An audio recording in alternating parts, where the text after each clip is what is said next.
Some viewers may find the following video disturbing. Viewer discretion is advised. Alrighty, what is up, my artist? We are here for the list videos of the year.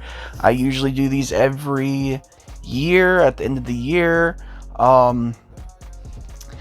This is my top 10 worst movies of 2025. Now, the rules, as I usually go through, I have dishonorable mentions, I have what I missed from last year. Those, we'll get to those. But the main criteria of these films are they had to have came out from January 1st to December 10th is the deadline. That way I can get these out on time, of course.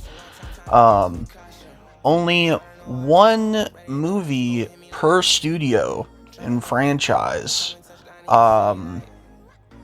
in the actual top 10 portion. If it has a movie that came out last year that I put in the what I missed, that counts. But it cannot go if the movie is made in the same franchise or studio. Mainly franchise is what we gotta go. Like, if it's related to another movie on the list, it is not eligible. I have to pick one or the other. So there's that. This year has been a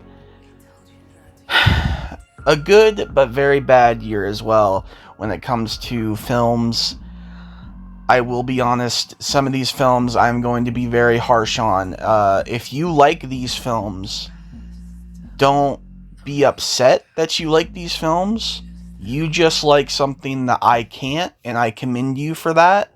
But I have my reasons and my opinions, and I like to state them. That's typically what I like to do at the end of the year. It gives me a drive and a motivation. So, on that note, let's go ahead and get to the worst movies that I missed last year, and then we will get to our top 10. But first, we gotta get to what I missed. So, let's go ahead and get to it.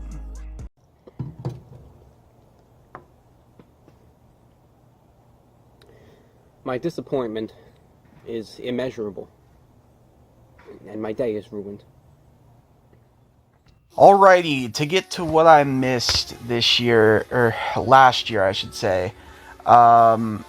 Basically, like I said, whatever came out in 2024 that I did not watch until this year, I have on this what I missed category. That way I can cover things that I didn't necessarily cover last year. Now, I have a couple movies on here. We got 4 that I missed that were just incredibly fucking terrible. So first off, we have Night Bitch, which actually, it's funny because it came out the exact same day when I watched Y2K, and that was the last movie I watched last year for the 2024 list, and I thought, oh, I should either watch Y2K or Night Bitch. What sounds more fucking entertaining? And Night Bitch did sound entertaining. The synopsis is about a fucking woman who is like a mother and shit, and basically she starts turning into a fucking dog. Like, that's legitimately the plot point of this film. But the thing is, when I actually watched it, the big problem is that I it's very the message, it has a message to it. It's not just like a cool film or whatever, which a lot of films have messages. That's not what I'm getting at. What I'm getting at is this film's message is about motherhood, which cool. That could be good in a sense of like a different movie. But when you have a movie that the main intrigue is fucking this mother who turns into a fucking werewolf, like, goddamn dog, you know, I feel like we're focusing on the wrong details here. Like, I feel like that's not, like, what we should fucking focus on, right? So, I don't know. I didn't like it. I could see why people do, but it wasn't my cup of tea, if I'm being honest. And I felt really just kind of glad that I didn't watch it last year. Because if that would have been the movie I ended off the year on, I would have been surely disappointed. So, yeah. Another film that I missed that came out last year is The Strangers Chapter 1. Oh, this movie was boring. It was a slog to get through. Like, it was... And we'll talk more about The Strangers on this video. Don't get me wrong. It's bland. It's boring. It's forgettable. See, the Strangers films, the original Strangers film that came out years ago, like the first one, was really good. It was really refreshing. Really nice take on that format. Now, in terms of the sequel, Prey at Night, dog shit. Just straight up dog shit. And then they're trying to do this... Basically, what they're trying to do is a trilogy of Strangers films. They're supposed to tell you who the Strangers are, number one. But number two, it's also supposed to give, like, an interesting take on the, 3 movies happening in one night kind of type thing. So it's like a 3-parter. And that would be cool on paper. On paper. See, that's the issue here. Fucking, on paper it's sick, I understand, but in actual fucking production wise, it's so bland. Everything is predictable, and it's just hard to get through. Not because it's so scary or anything, because it's not. It's straight up not. But mainly because the characters are dumb, the story is dumb, and the pacing is long. It's rough. It's rough, man. But yeah, so that's The Strangers Chapter 1. That's what I thought about that. Another film that I missed last year that we actually covered on the live commentaries this year, Smile 2. Fucking 100 times worse than the original Smile. God, it is an awful film. I'm not going to say too much about it because we talked for so long about it on the live commentary. And then there is a 2-hour review of Smile 2 that me and Devin had done on my channel as well. So if you want to know why I hate that film so bad and why I'm glad it was missed last year, by far, if I did not watch it this year and watched it last year, it probably would have been number 2 on my worst list last year. Like, that's how bad it was. So, obviously, go to my Smile 2 review to hear more about why I hate Smile 2, because it's dreadful. It's a dreadful film, and it's a waste of my fucking time, and it's just like, honestly. And the last film that I missed from last year that was terrible, Dear Santa, starring Jack Black. Oh god. Like, this is just, I've talked my fair share last year about what I think about Jack Black and a lot of things, when I talked about his role as Claptrap and how he's very hit or miss with roles, honestly. So a big thing with me, the role needs to actually be enticing. I don't care to see Jack Black as fucking Satan. It's just like, why? Why would I want to fucking see that?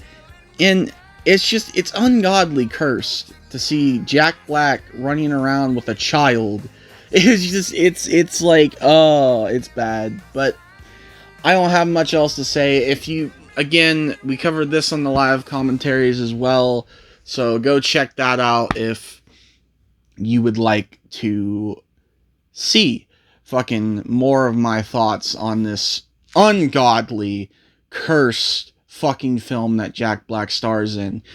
But on that note, let's go ahead and get to the official top 10 worst movies of 2025. Spoilers ahead, by the way.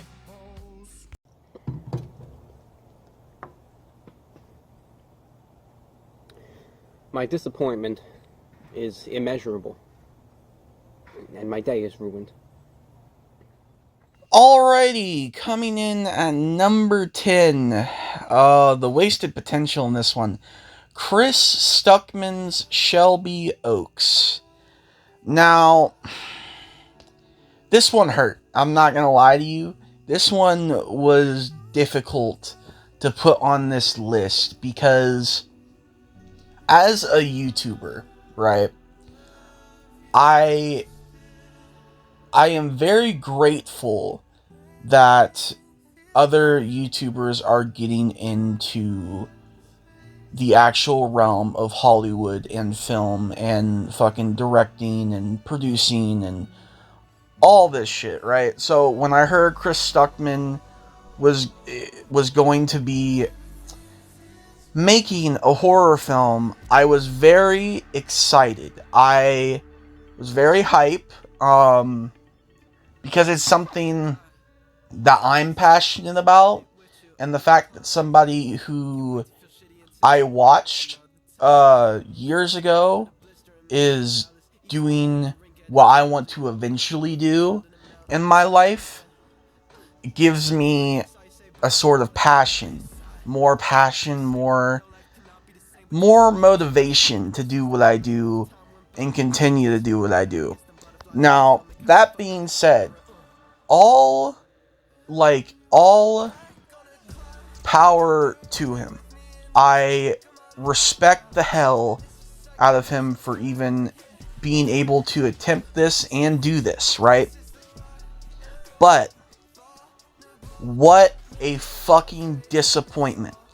And I'm sorry to say this. Here is my problem with Shelby Oaks. The first 20 to 25 minutes is gold. It is found footage YouTube gold. I don't usually like found footage. That's not my style. I don't like the kind of ARG type of horror that much, you know? So,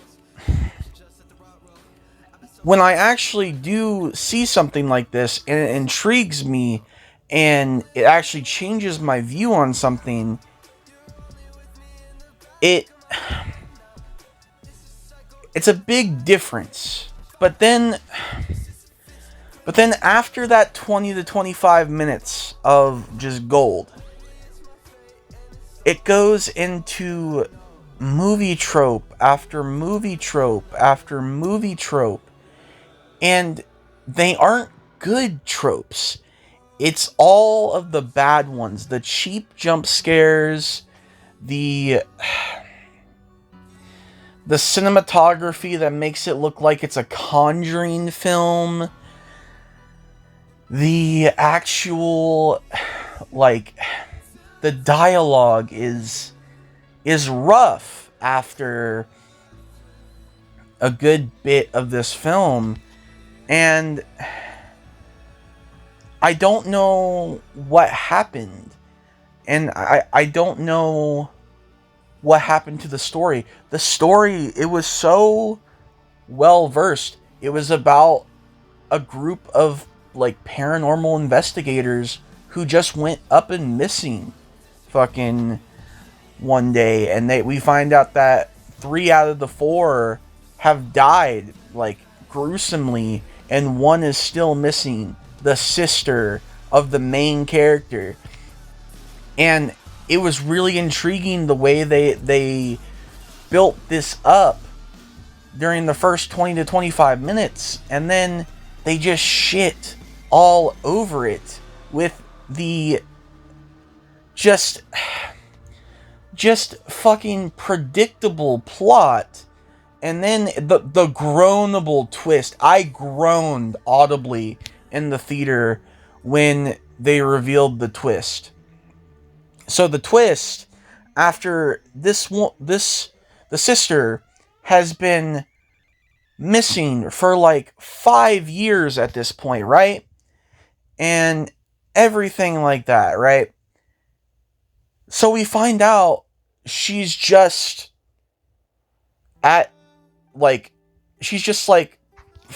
maybe like a mile away from the location she was last seen at. Don't know how the fuck she wasn't found, number one. And number two, the big twist, spoilers, is that basically the whole deal is the villains of this film, which is a mother and her son, basically are trying to impregnate the sister with the spawn of Satan. So it's just the devil and Satanism. And I'm just like, okay, you know, like what, like why? And then they have the main character defeat these people and take her sister and then her niece who was born, or nephew, whatever. I don't even care. But like, and then the sister is so traumatized and doesn't want, the devil to be in her child, so she tries to smother the baby. And then fucking the main character tells her to stop, which is like, okay, whatever. And then after the whole movie being about her sister being just straight up fucking missing, and the main plot point of this film, she just falls out of the window and then she gets ate by hellhounds and devoured and she dies, and we find out that fucking her sister wasn't the one possessed. It was the main character that was, and that was the big twist ending, and now she's gonna raise the spawn of Satan, and it really felt flat, and the awful CGI, the awful jump scares, the awful dialogue at times, and the awful fucking twist at the end. I feel like they really either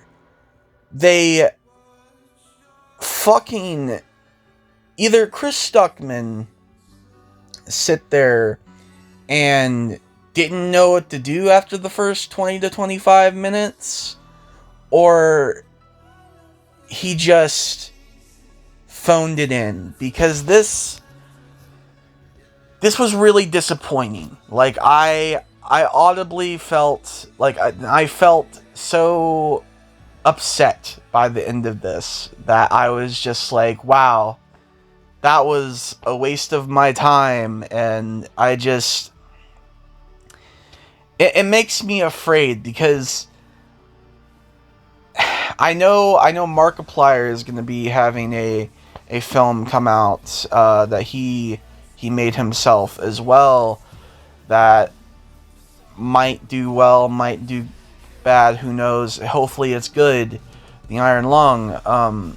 But I just, with how Chris Stuckman started with his fucking movie, it concerns me. I don't want this to be the main takeaway from films made by YouTubers.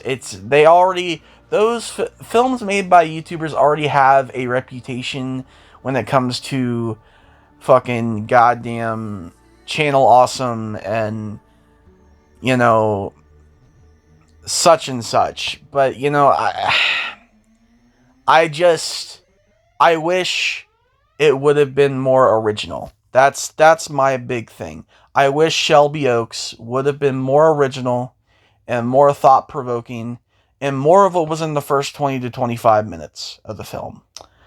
But unfortunately, it was not like that. So that is why Shelby Oaks is number 10 on the worst films of 2025. Let's go ahead and get to number 9.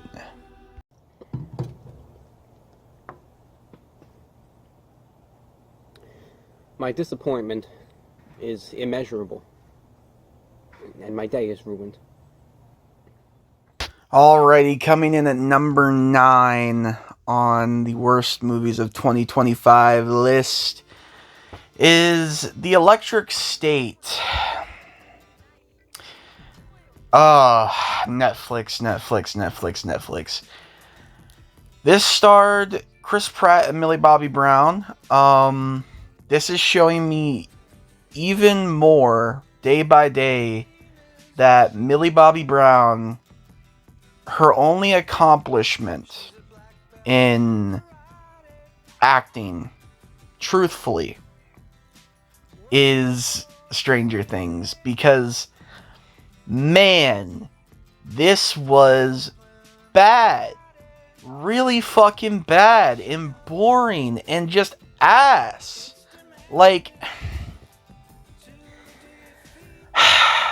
it was basically this dystopian future type film where Chris Pratt's character and Millie Bobby Brown's character have to save the world, and it's so lame, bro. It's lame. It's dog shit.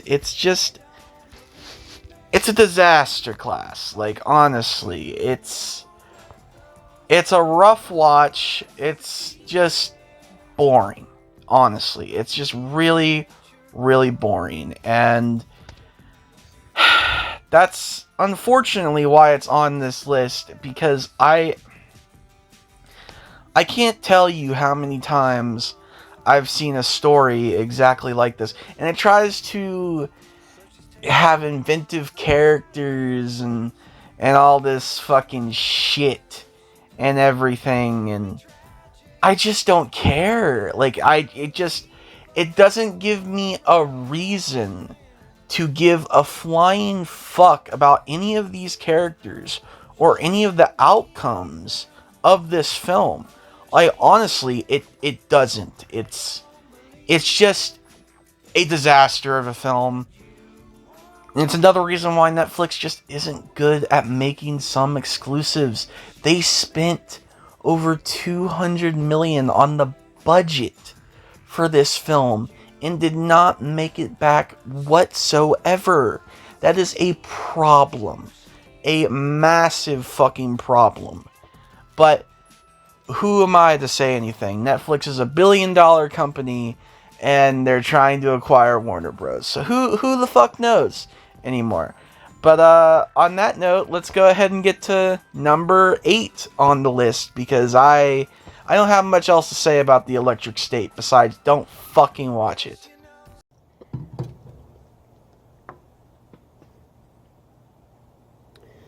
My disappointment is immeasurable, and my day is ruined. Alrighty, coming in at number 8, we have I Know What You Did Last Summer, 2025.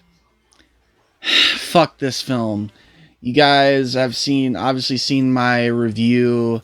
I would hope you've seen my review on it for the Spooktacular this year. I Know What You Did Last Summer is the epitome of unoriginality in Hollywood.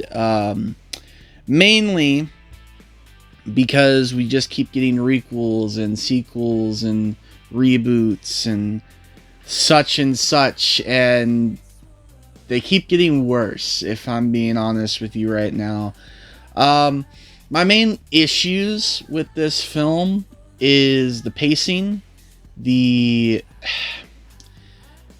actual fucking red herrings in this film are terrible. The actual killers in this film, and I Know What You Did Last Summer 2025, are some of the worst revealed characters in this franchise's history. Like, I'm saying, like, it's close to I'll Always Know What You Did Last Summer bad. It's just,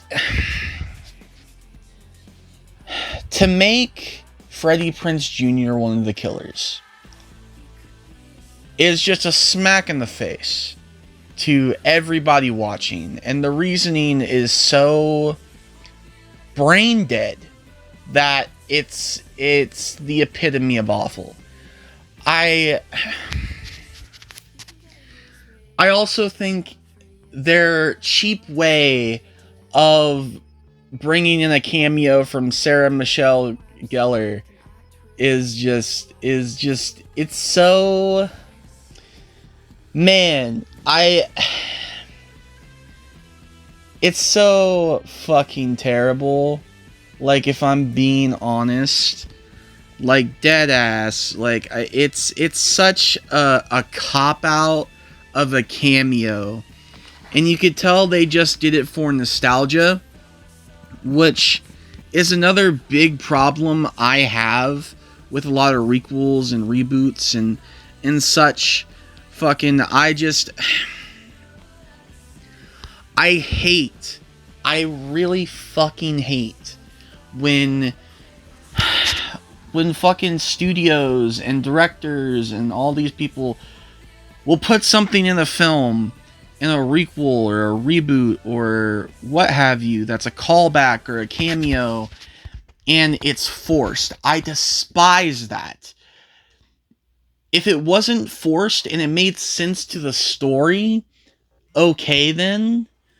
But this was a dream sequence that was just slapped in there like it was fucking, it was just sloppy.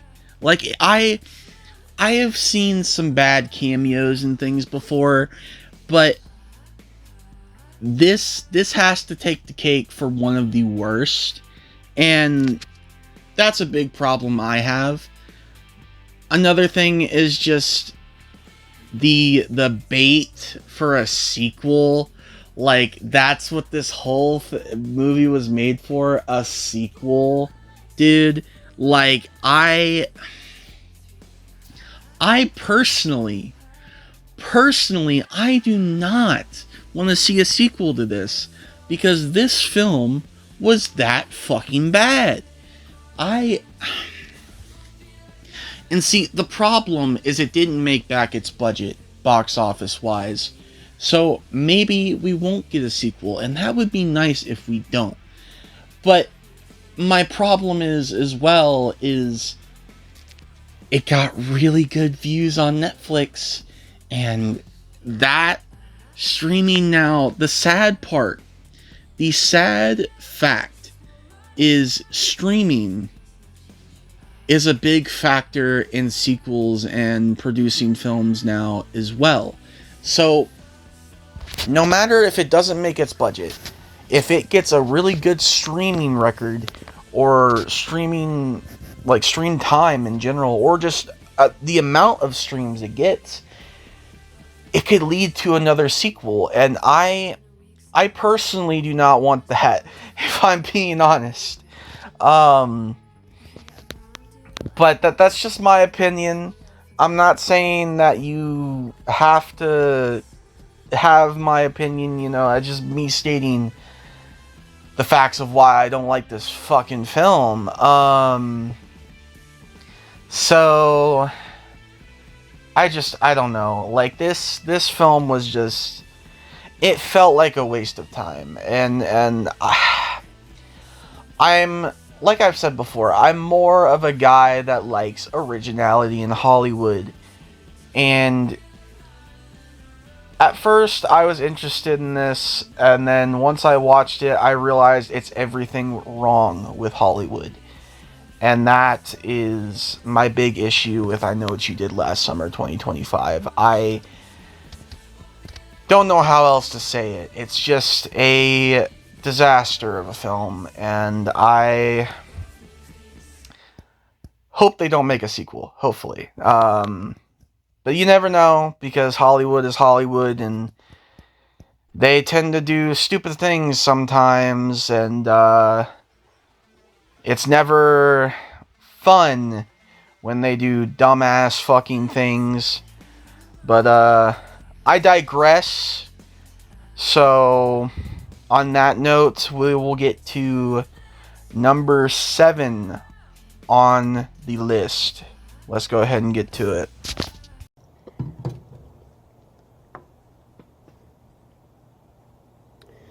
My disappointment is immeasurable, and my day is ruined. Alright, coming in at number 7 on my list of the worst movies of 2025. I already talked about The Strangers Chapter 1. Let's talk about Chapter 2. Even worse than Chapter 1. Now, this film directly takes place legitimately right after the end of the first film. So, again, like I said about Chapter 1, good premise on paper. Execution, fucking terrible. So, what happens in this movie? Does the main character get comeuppance on the killers? Does the story progress? Does anything enjoyable happen? No. None of those things happen. The best we get is the backstory for one of the killers, one of the strangers. And it's very sloppily done. And it's like, okay, cool, whatever. And the rest of the film is Maya, the main character of the first film and this film. Basically, her running in the woods. And you might be like, oh, Austin, that can't just be her running in the woods and hiding and running from the strangers. It's an hour and a half long. It's gotta be more than that. No. I didn't think you can get more bland after The Strangers Chapter 1. No. You can. You definitely fucking can. And The Strangers Chapter 3 releases in March of 2026. It doesn't need to. It doesn't need to. I don't want to see it. I'm gonna have to. But yeah. It is by far one of the most boring films I have ever watched. Like, it does nothing new. It does nothing original. It does nothing fun. You know, I remember when movies used to be fun. When horror films used to be fun and not just predictable bullshit. But you know what? It's predictable bullshit. Like, honestly, fucking, this film trilogy has made me, honestly, dislike the characters of the Strangers so much, because they're fucking dumb, dude. They're fucking idiots. They don't just kill. There's so many times in this film where Maya could just die, bro. But she doesn't, because the Strangers are just like, I'm gonna taunt you. That's the whole 2 movies. Even Strangers Chapter 1. Oh, I'm gonna taunt. Brother, like, nah. Like, it's anger inducing. It's really frustrating, because it's just like, well, what's the point of watching this an hour and a half film when it's just nothing but fucking filler and boring ass running and chasing scenes that don't go nowhere, by the way. Legitimately, the cliffhanger for this fucking film into the next goddamn movie, which is supposed to be the last one, thank fuck. I don't even know, like, the only reason fucking it's even getting a theatrical release is because it was filmed back to back. I could tell, because they're all fucking terrible, dude. But, like, it's, the cliffhanger is so fucking bad. Oh, one of the Strangers die. Finally. Damn, it took them long enough to one of the fucking main characters to fucking kill him, dude. Like, it's so easy. They could have killed him 10 times in this film, bro. It's like, fuck out of here. Like, honestly, fuck out of here. Talking about, oh, fucking, like, if you actually think this was a good film, fuck you, dude. Like, it pisses me off that we get shit like this in the horror genre. I'm not trying to make all these fucking films horror films, but damn! Horror has been bad this year. Man, like, damn! I have to say it.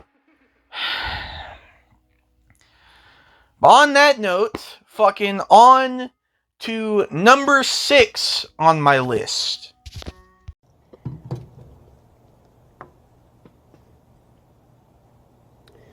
My disappointment is immeasurable, and my day is ruined.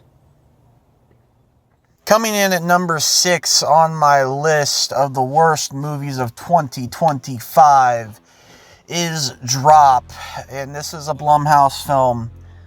I will say I watched this mid-year, I would say. Personally, it's another horror film. I promise there's only a couple more horror films on the top 10 worst list. Might have to start making this a top 15. I'll stop. I don't think I'm gonna do that. But honestly, fucking, like, when it comes down to this film, Drop is just, it has a great premise, and that a lot of these films have this case. It has a great premise, a great fucking premise, right? but then they squander it. And that is the problem with fucking Drop, especially. I think it is one of the biggest contributors to this, because I don't think I've seen something so misused than this film, man. I don't think I have. Like, so basically, Drop is about this mother who is going to a date with this guy, and she hasn't been on a date in years and everything, and it's a fancy ass date. The guy that she's with is really rich and all this shit, and she keeps getting airdrops on her phone at this fucking this fancy ass restaurant, right? And fucking, so she keeps getting random ass airdrops, and even some that involve the cameras to her house, and somebody is at her house trying that, like, basically saying that basically it's a game of, you gotta do what I want or I'm gonna kill your daughter and your sister who's babysitting your daughter. And it might have been daughter or son, I don't remember. I know it's her kid. Okay? But the problem with it is it takes this fucking premise and just shits all over it. Like, straight up shits all over it, to the point where fucking the whodunit aspect of they're trying to say it's the billionaire fucking playboy that she's with, which is, it's not, by the way, just so you know, because it would have been extremely obvious. It would have been lower on my list this year if it would have been the fucking obvious answer. But it was this random dude that she helped with a blind date, and he just did it because he wanted to do it. And it's just like, so there's no motive, absolutely no motive at all, pretty much. And it's just like, okay, so what was the whole point of this movie then? If there's no motive, it's just like, it's just chaos for chaos, you know? Like, that's the problem. And oh man, this is just, it's not a good film. It's really not a good film. And yeah, I don't got much else to say about Drop. It's just, I don't recommend it. And on to number 5 on my top 10 worst movies of 2025 list right about now.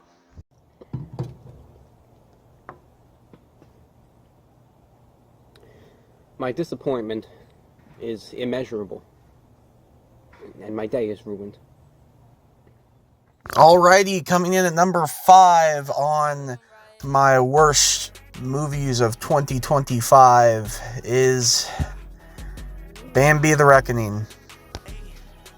Do I even have to say why? Do I even have to say why? This movie's bad. It's awful. The Pooniverse is awful. They have been a staple. A fucking staple of my list videos every year, and not in a good way. They're never fucking good. None of them are good, bro. Absolutely none. And you're gonna tell me fucking they're making more. Like, people keep eating this shit up because they're dumb. Because they're dumb, bro. Like, honestly, dog.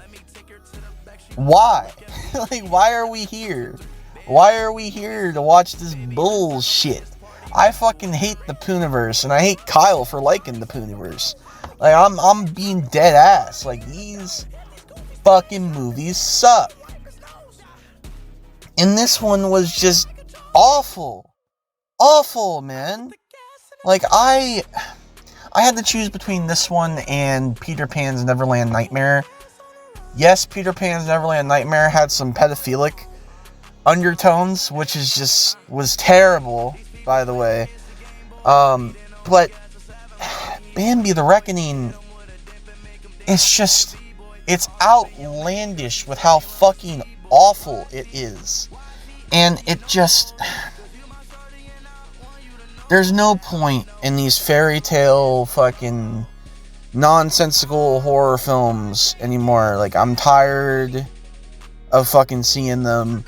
I'm tired of people eating it up like it's fucking goddamn a gourmet fucking meal, dude. Like fucking Gordon Ramsay. Like, it's like fucking people act like some of these people who actually like these films act like this is like the top tier films.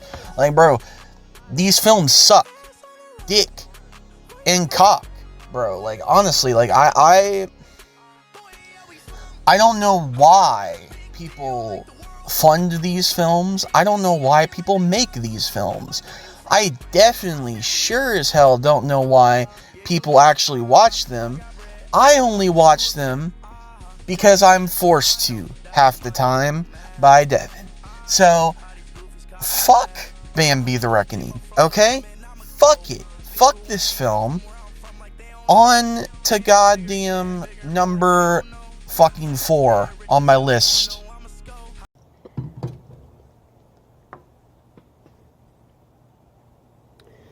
My disappointment is immeasurable, and my day is ruined.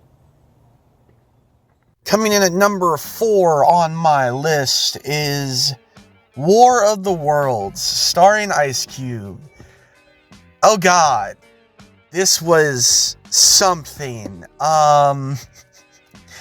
So, if I'm being honest right now, if I'm being dead honest, okay,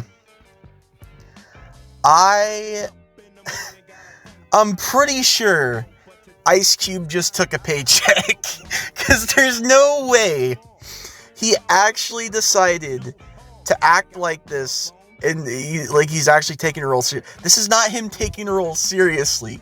It might be one of the worst Ice Cube performances I have ever fucking seen. Okay, this is by far one of the worst performances I've seen from him, and it's so phoned in. Like, I'll play a clip. It's you. It's you. Yeah. Well, yes, kind of. How could you, man? How could you? So, as you can see, fucking just everybody's seen the clips. It's so memed. This movie has been memed and just joked about on Twitter and Instagram and everything, because Ice Cube's performance in this is so bad. And War of the Worlds, see, here's the problem I have with this film as well. The original one wasn't even that good. Like, if I'm being completely honest, the original one with Tom Cruise was not that good at all. Especially because of the ending, because it just makes no sense.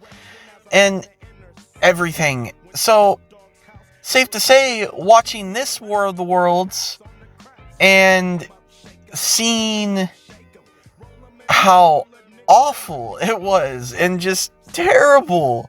Like,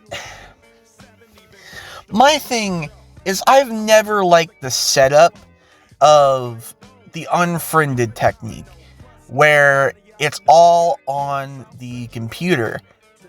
It's not a good setup for a film to be looking at a screen for fucking hours upon hours.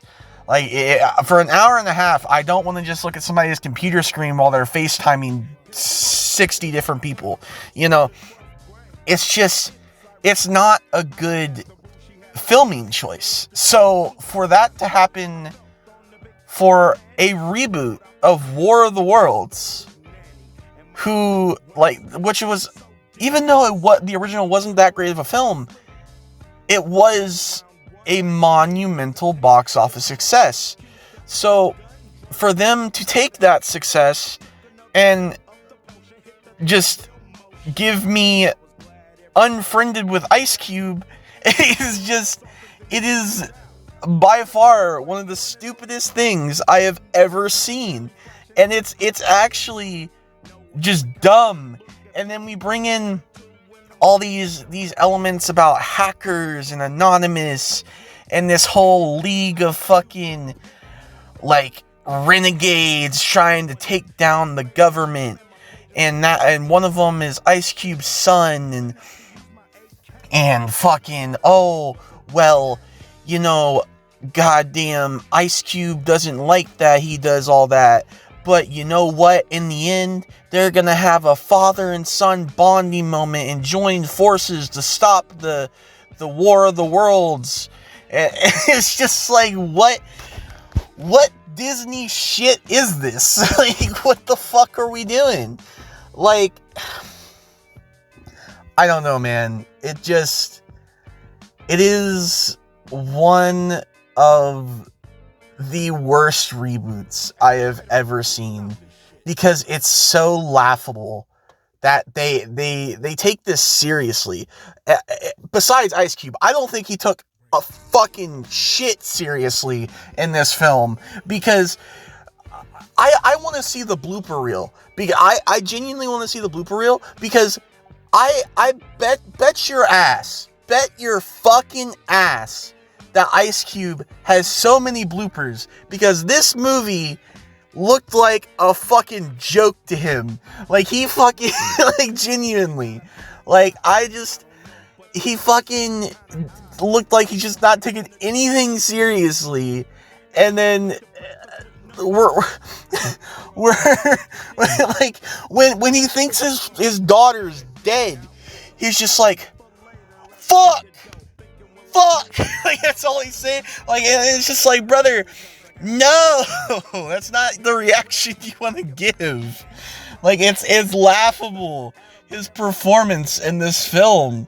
And it's just like, what are we doing? Like, what is happening? What is going on? Why the fuck, bro? Like, why the fuck does this movie exist? Why did they go with this format? Like, it's like fucking, honestly, like, I don't understand how they went with this format and decided, oh, that was chill. This is going to be a great film. This is going to be revolutionary and everything. And we're going to get Ice Cube on, and then we're just going to make this a really standalone film. Like, what were you doing, Amazon? Because this was not fucking a good idea, nor was this a good execution for a film. Like, I don't even know. I don't even know what they were thinking, honestly. Like, I don't think I've watched something this fucking laughable in a while, if I'm being completely honest. Like, this, if there wasn't worse this year, this might have been a number one. But honestly, there was 3 worse movies this year than this that did worse things. So, you're lucky, War of the Worlds. You were spared. And you only got to number 4 on this list. So that's how lucky you fucking are. If this was any other year, like, you probably would have been number 1. Like, but this, oh man, it's so half-assed. But on that note, let's go ahead and get to number 3 on the top 10 worst movies of 2025 by yours truly. So let's go ahead and get to it right about now.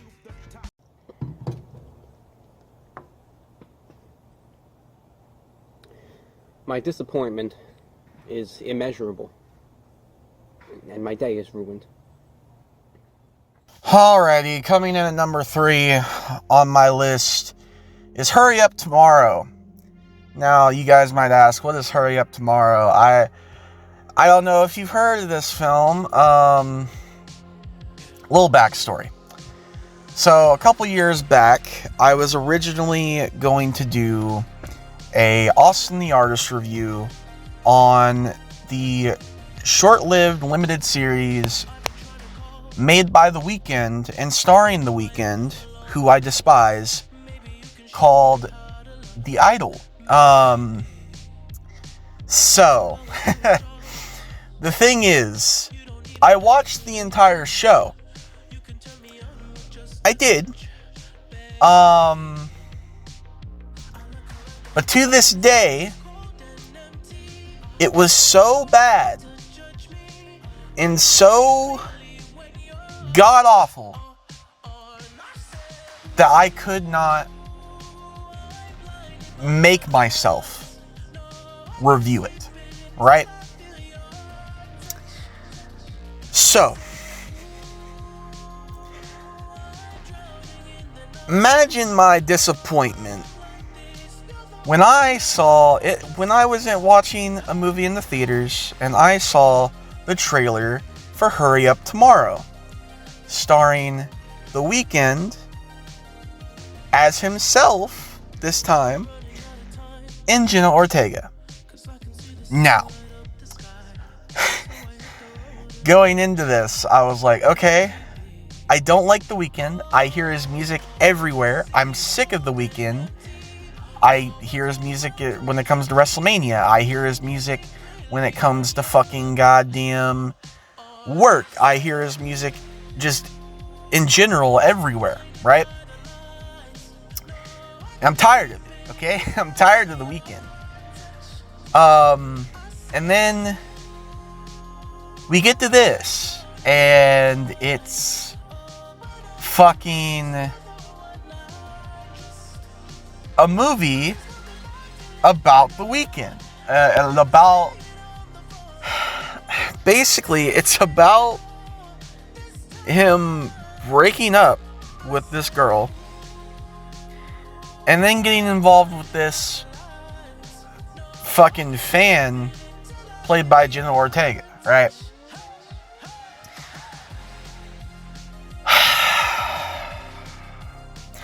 I don't know what Jenna Ortega did to fucking get some of the roles that she gets, but if I'm being honest with you,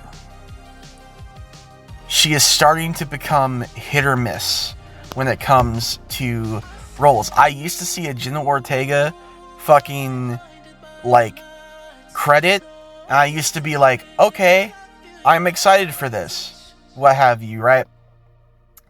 Ever since last year, I that has changed for me. So because of Miller's Girl, and that was already like, oh, okay, this is bad. Maybe it's just one dud. Maybe it's just one dud in her career, what have you.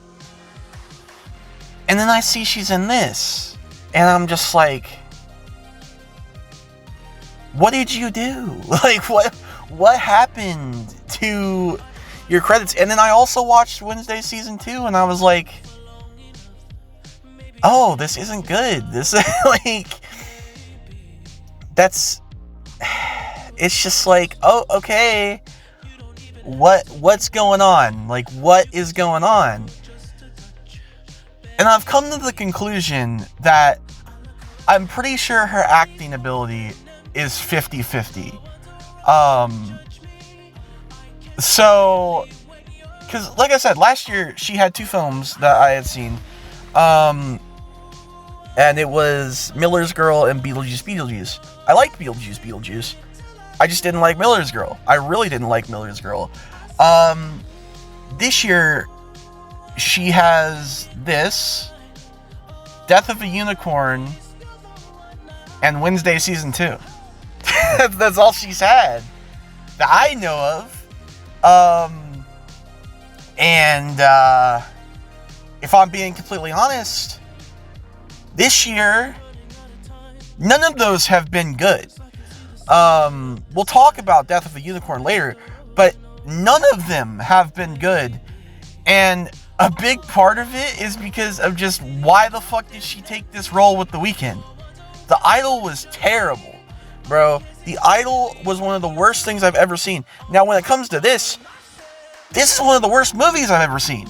Like, genuinely, this is bad. There is a scene in here, guys, where, and I'm not even going to go into detail of how it even gets to this point, because you just have to see it for yourself. I don't want you to see it, but I'm not.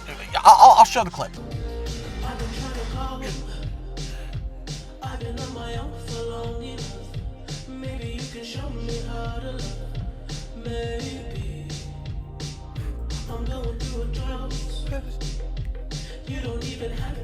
But basically, the clip is a clip of Jenna Ortega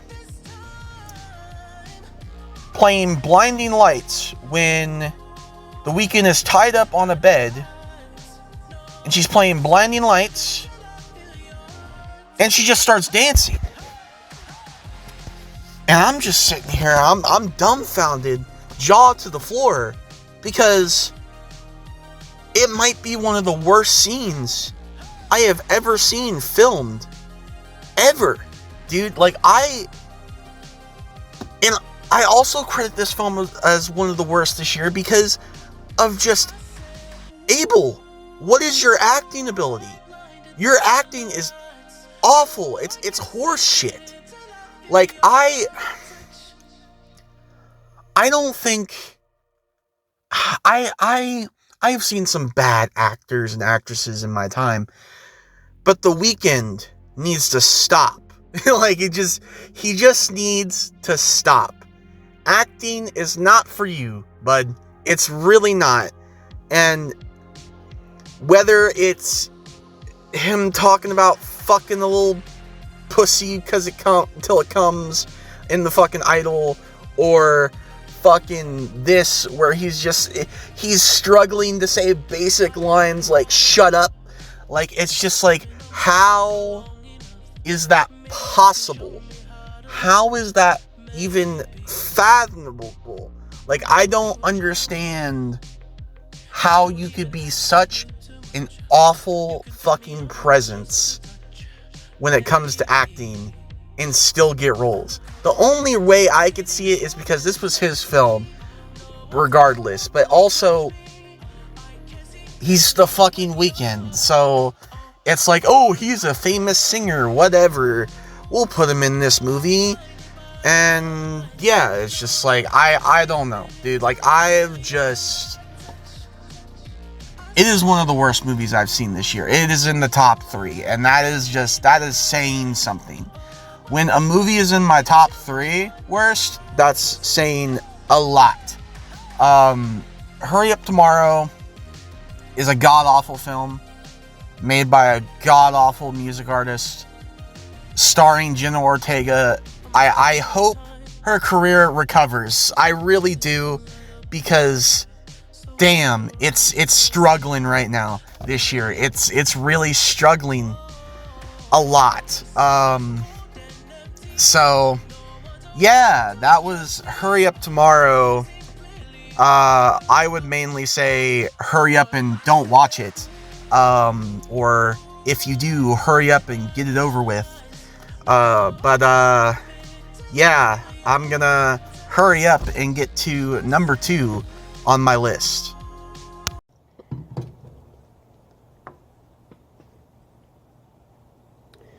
My disappointment is immeasurable, and my day is ruined.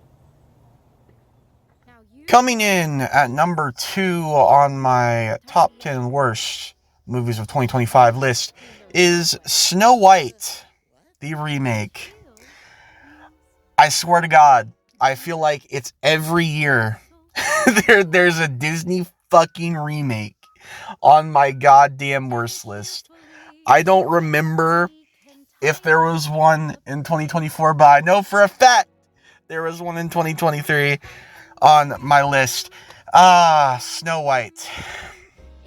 I don't even have to, I don't even want to get in to the fucking just awful specifics of the controversy of this film and how fucking Peter Dinklage fucked over a bunch of little people, and that was already a fucking issue before this movie even came out. And then there were people trying to say people were racist because they didn't want a fucking Hispanic fucking, or a black, whatever.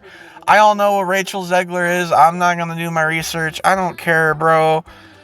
I don't care whether she's black, white, brown, purple, whatever. I don't give a shit. As long as she is a good actress. That's my thing. That is my thing. Okay? I don't care what race you are. Just act well and do your best. Rachel Zegler did not. So it's just like, okay, like, man, you know, at least she could sing. I'll give it that. She could sing. But for fuck's sake, she's terrible in this fucking film. And this film is just all terrible. All these Disney live action remakes are fucking awful. And Disney has been an awful fucking company for years. Let alone fucking right now. Like, I'm for me personally,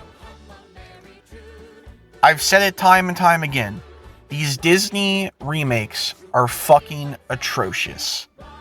I typically do not go and see them anymore unless either, number one, I'm forced to by my family, or number two, it is that much of an outcry that I feel like I have to see them to see how bad it is. This was that case.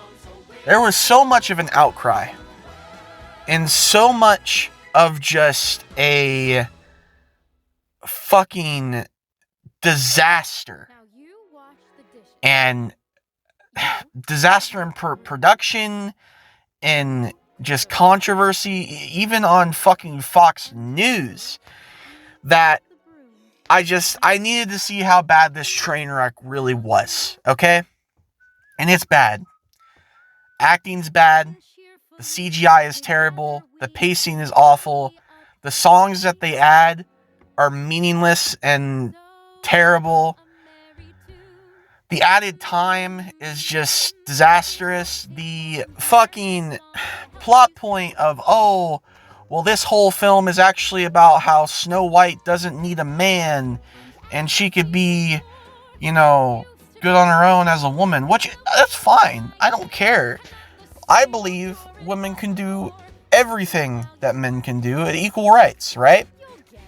So, but I just don't like when it's preached at me, okay? And it changes the story and it makes it worse, if I'm being honest. Like, who gives a fuck? It's Snow White, brother. It's not like it's fucking goddamn this.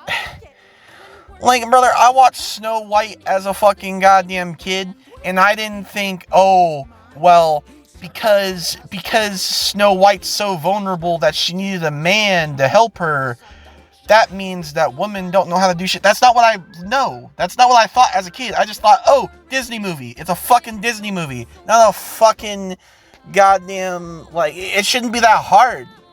Like, whatever. Like, what does it matter? Is that really gonna help? Is that really gonna help you? Fucking that, oh, the Snow White is the main character and she's the one that is whatever, and it's just like, okay, what does it matter? Like, what? It's a Disney movie. Like, what's the point of it? Like, what's the point of fucking changing the story, number one, and modernizing it to a point where it's just terrible to fucking watch, and then fucking, and you guys will probably bitch at me saying this, and I'll probably get bitched at for saying this, but it's just like, some stories don't need to be modernized. I'm sorry, it's not that big of a deal. Like, I don't get, like, yeah, I can understand if it has, like, racism or homophobia or anything like that. Okay, I understand that. Like, I understand that being modernized and that not aging well and such. But when it's just like, oh, women's empowerment. I mean, cool. I'm glad that fucking there's a lot of women's empowerment. I'm glad. But I also don't think that was a real point in fucking changing the story in this film. And then also just like the fact that they sat there and fucking had the whole thing with the seven dwarves and how they're all CGI, you know, and that took a lot of jobs from little people. Like, as much as I probably still wouldn't have liked this film, you do gotta admit that's fucked up. That's fucked up. And I don't know. It just, the movie sucked. Fuck Peter Dinklage. Fuck Rachel Zegler. And fuck Disney. I will stream that till the day I fucking die at this point. So, before we get to our number one spot, let's go ahead and get to the dishonorable mentions. It's a long list, so get your popcorn.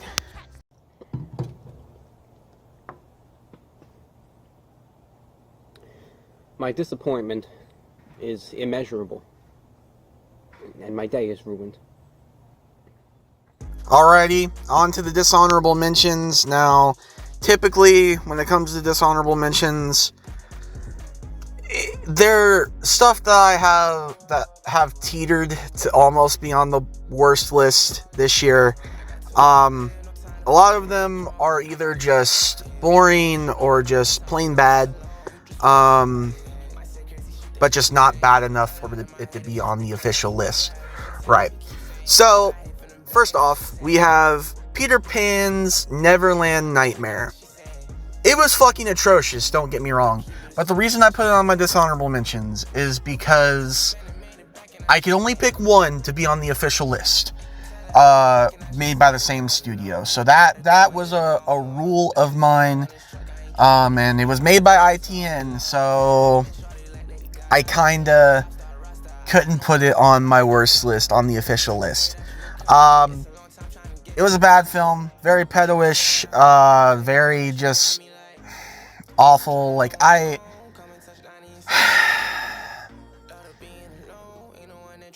I'll give it had good gore, but that's like it, and that's not enough to carry a horror film. I'm sorry, it's really not. Especially made by ITN, because ITN are the bastards who made the Pooniverse, so, you know, fuck them, dog. Fuck them in the asshole. Another dishonorable mention of mine, The Toxic Avenger, starring Peter Dinklage. Now, this is a remake of the original Toxic Avenger, originally supposed to come out in 2023, but it was delayed and not released officially until 2025. That is why it counts for the dishonorable mentions, but it wasn't bad enough for me to put it on the official list. Again, it was terrible. It wasn't a good fucking film. Again, the gore was good, don't get me wrong, but like I said, gore doesn't always make it a good film, and it cannot carry a good film, or a film in general. I can't carry it to make it a good film, right? Peter Dinklage is a piece of shit. He's terrible in this movie. Fucking, he has a very unlikable character at playing the Toxic Avenger, and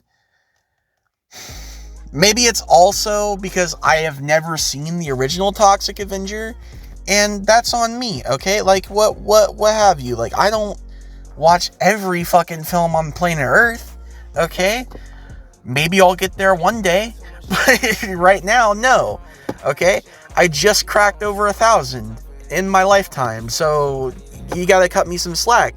But I didn't like the story, and I felt it was really piss poor, if I'm being honest with you.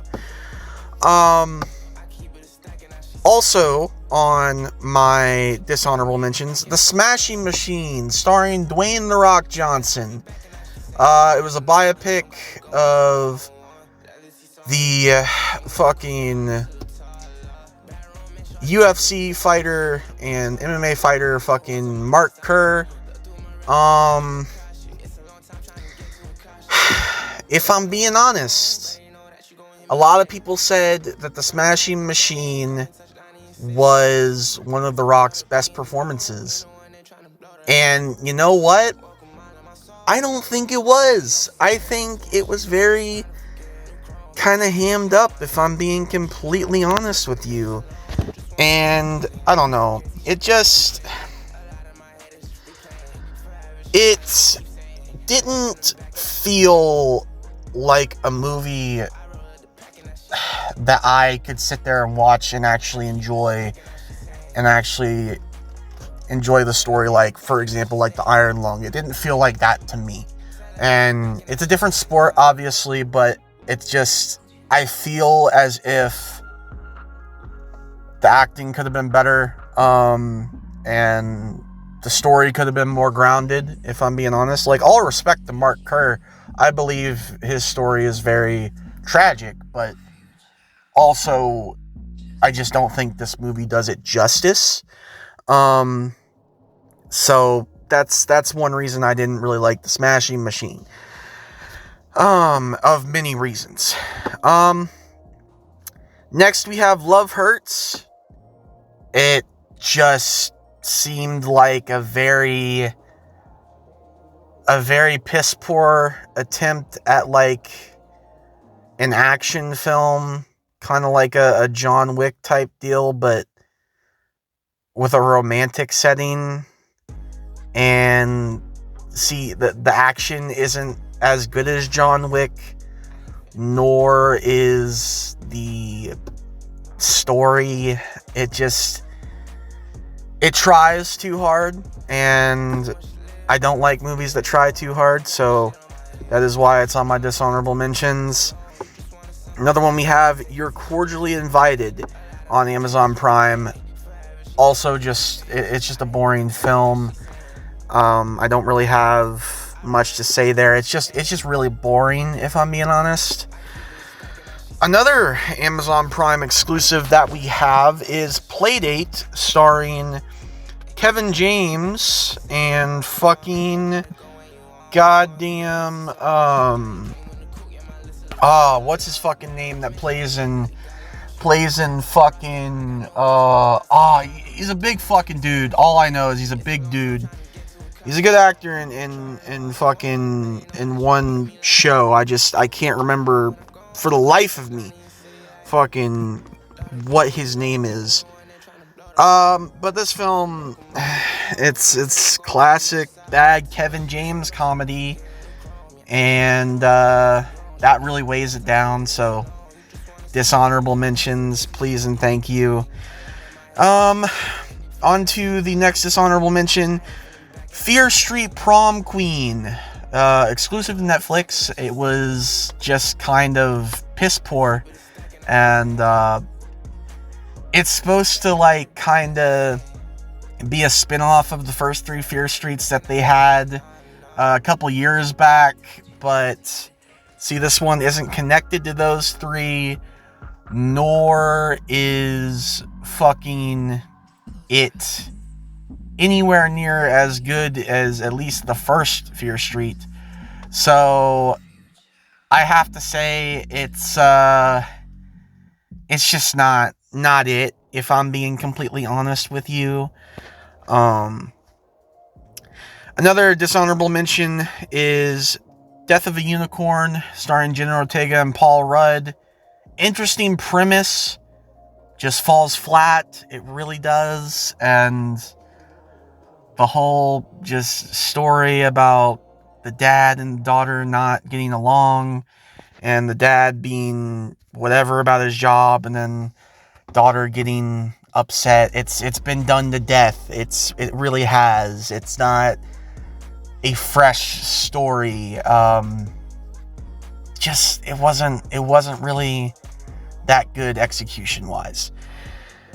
Another dishonorable mention is Honey Don't, starring Margot Qualley, I believe it. One of those. Fucking, I might sound dumb today.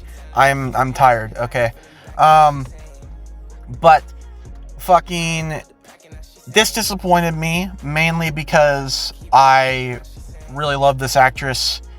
She was in The Substance last year, which was one of the best movies I seen last year, and I feel like her taking this role as her second role was very, very shitty. And Aubrey Plaza was in it as well, along with Charlie Day. It has a great cast. It's really not that good, and unfortunately, it missed the mark, and that's why it's on my dishonorable mentions. And last but not least, on my dishonorable mentions, we have Together. Man, I'm all for interesting concepts. I like original things. Don't get me wrong. But this was just too, it was original, don't get me wrong. But it was also, I feel like, the story falls really flat towards the middle. And it's unfortunate, because I did like the premise of getting stuck together and like fusing, doing like the fucking Dragon Ball Z fusion dance, type deal, but in real life. But it just, and the body horror is pretty great, I will give it that. But again, body horror, gore, it doesn't hold up a film. That's not something that can hold up a film and carry it to the top of the ladder, So, that's why that is on my dishonorable mentions. And with that being said, we will go ahead and get to my number one worst movie of 2025.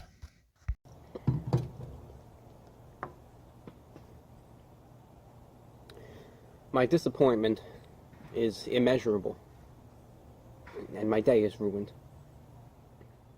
Alrighty, and the number one worst film of 2025. It's done it. It's done it. Blumhouse, you fucking done it again. If you fucking remember my worst list from 2023, you would remember that number one on my list was a little film by Blumhouse called Megan, right? I don't know how they've done it. I don't know how they've topped themselves again. But the sequel is somehow even fucking worse than the original. This is a generational fucking run that Blumhouse is going on how fucking bad their films are. Okay, when you fucking make my worst list number one, okay, number one, right? In the span of 3 years. The span of 3 fucking years. That is a massive fucking issue. Megan 2.0 is by far one of the worst films I have seen by Blumhouse. It is just, it's pure garbage, okay? It's pure fucking garbage that it's trying to be this comedy movie now, like it's the Terminator, Like it's trying to be a comedy version of Terminator 2, and it's fucking awful. And I don't understand how they do this every time. Like, it's always Blumhouse. I don't even blame Blumhouse, the company, because they do have some good films, okay? My problem is the directors they choose, okay? The directors they choose that fucking they put in front of the goddamn, put in the director's chair is what the problem is. It was what the problem was with Halloween 20 fucking, or Halloween Ends. That was what the problem was with the original Megan. That was what the problem was with They/Them. I could go on, okay? Blumhouse is a fucking atrocity of a fucking company. Not because of them themselves, but because of the people that they work with.